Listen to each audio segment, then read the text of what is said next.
3, 2, 1. Hey everyone, the three of us are back together again, finally. Yay! It's been a little while here, but anyways, Michigan Conservative Roundtable back. And in today's segment, we want to touch on the insanity of the left. We have some topics here. This is not exclusive. They're doing so many insane things right now. It was hard to come up with a short list. And that's not to say that in a future video, we might actually have more insanity from the left. I would bet on it, yeah. So, anyways, we're going to start off with the first one. How they reacted, the left, to this 4th of July celebration President Trump had. And I got to tell you, from what I saw, he did not take any jabs or shots at the Democrat Party, political issues necessarily, or he didn't identify Democrat politicians. From what I saw, he covered a wide spectrum of what everyone's done so well for this country. And the left is having a fit over it.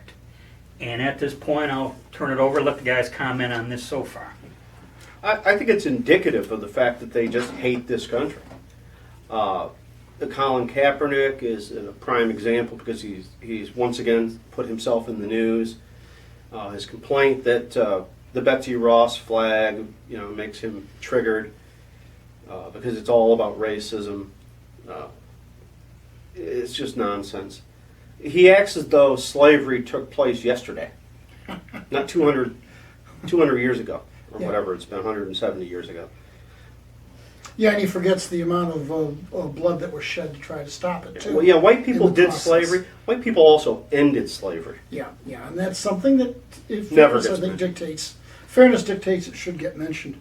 Something that struck me about the whole 4th of July celebration was how the left was suddenly concerned about cost. Yeah. Oh, look what it's going to cost. It's going to cost. They never care about cost and anything else. Right. And besides, what's that meme going around the internet? The government paid for it, so it's free, right? What's your problem? Everything's free if the government pays for it. Yeah, exactly. And remember, the left brought up how President Trump brought the military into the D.C. as if President Trump was going to have his own coup.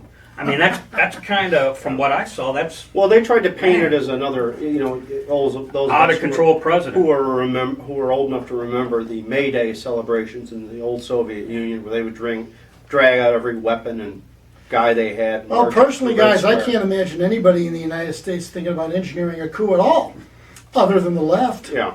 Exactly. You guys were wondering where I was going with that, weren't you? Come on. All right. Yeah. But not a Donald Trump coup, no, absolutely not.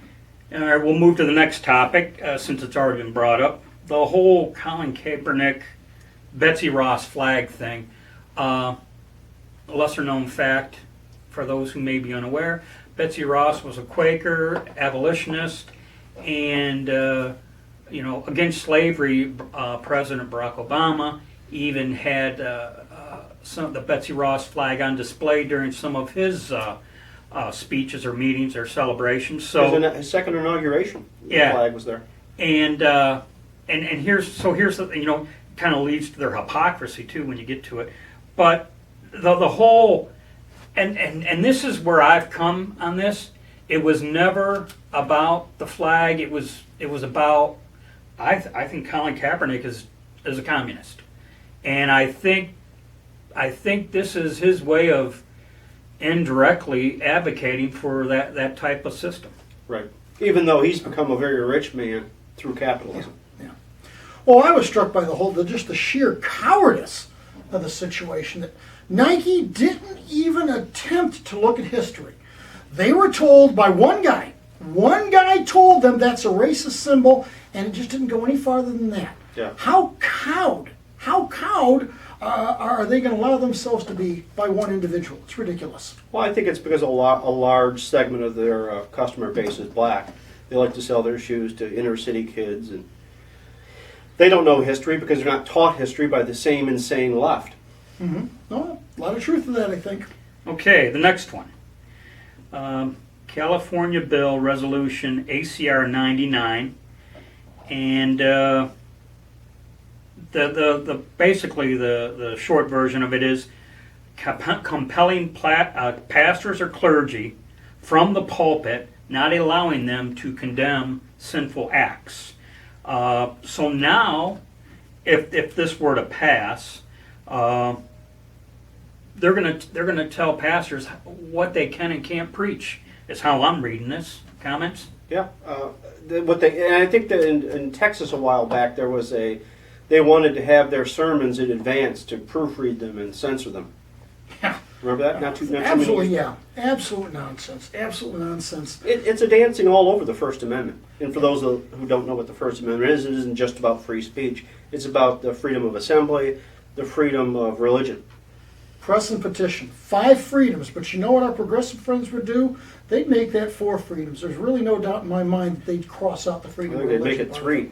Maybe even 3, yeah. Well, they'll decide that anything they don't say or don't want to hear is hate speech. Well, this isn't anything new either as far as government power goes. Maybe a little bit in the United States so much, but you're socialist or supposedly socialist, that's a whole other question. Utopia of Sweden. Evangelical pastors in Sweden have complained for years that the Swedish government is trying to get them to not do this, to do exactly this, to stop condemning sin from the pulpit. So if you want to look, this is all in the game plan. It's all in the socialist game plan. We're going to get rid of freedom of religion. We're going to start telling the serious religion We're going to start telling the seriously religious what they can and cannot talk about. Yeah, and they believe there's sin. Sin if you want to vet people who come into your country. Sin if you use 2 gallons of water to shave every week. It's what are some of the other sins that are out there? Sin of daring to criticize Islam, that's a sin. They're all for those sins, but they'll decide what the sins are, and then they'll let us know what we can and can't think and can and can't say. They like the sins with isms at the end of it. Yeah. Those are the sins that the left like. Okay. Next one, again from California. This is a passed bill. And I had to read this almost a second time to make sure I read it correctly. Passed a bill to house transgender men in women's prison. I guess at this point, given their position on transgender, maybe I shouldn't have been as surprised as I was. I'm speechless, to be honest, because I don't even know how to comment on that. The level of insanity, and you mentioned maybe we'll do another video called More Insanity, is that it just never stops, and it becomes more insane every time you hear it. There's things out there you can't even imagine they would come up with, and this is one of them. I don't care I don't give a damn what you think about where you want to go to prison. You go to prison where we say you go to prison. Yeah. Absolutely. I tell you what, this puts a whole new spin on the old Ida Lupino women in prison movies. They're going to be totally different after this, folks, and they were barely watchable to begin with. I don't see how they're going to be watchable at all with this sort of innovation. Okay. And in keeping with the left coast, just north, how can we not mention Portland, Oregon? When I was stationed at Fort Lewis, a couple times I took motorcycle trips down there, and I thought it was a really cool city. But boy, I don't think I'd go there right now.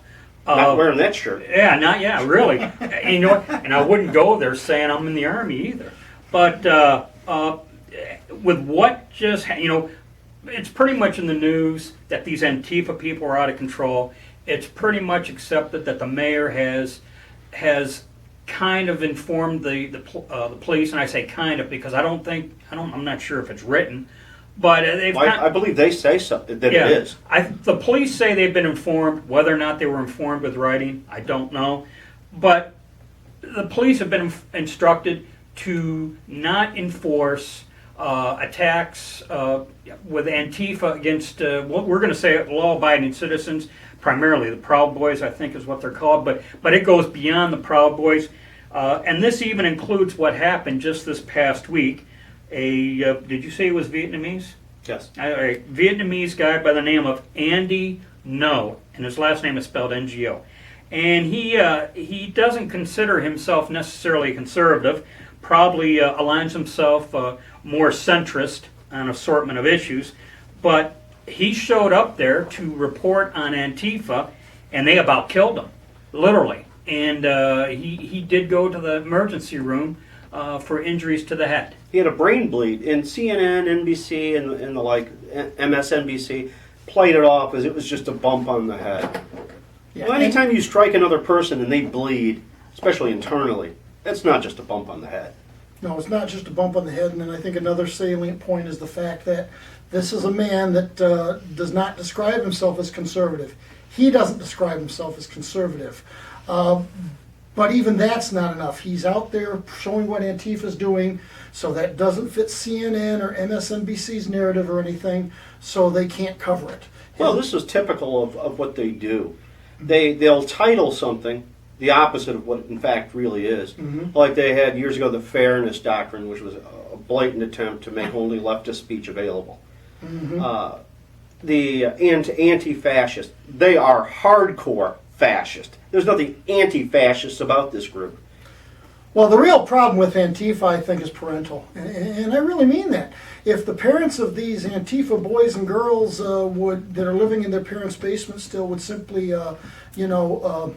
what's the word where you tell your kids you can't go anywhere for 2 weeks, ground them? Yeah. If the parents would just ground all these Antifa brats, I don't think we'd have any problem. 30-year-old, you're going to ground a 30-year-old. Well, they're going to get grounded about 6 feet under. Remember, if you've seen the movie Tombstone, when Wyatt Earp says he's coming after him, and he says, "If I see a man with a red sash, I'm killing him." Well, that is it got to come to that? If I see a guy with a mask on in the street, I'm killing him. I mean, is that where we have to go to put an end to this nonsense? Well, I used the word cowardice a few minutes ago for Nike. The Antifa people are just a bunch of cowards. Yeah, Why are you they're hiding afraid to yourself? show their face, that's Yeah. for sure. Why are you hiding yourself? Well, it's like the white hood of the Democrats of old. Yeah. These are the new KKK members. Yeah. We're right here. We're telling you what we think. Yeah. Here we are. We're not hiding behind any red masks or anything. Why are they hiding?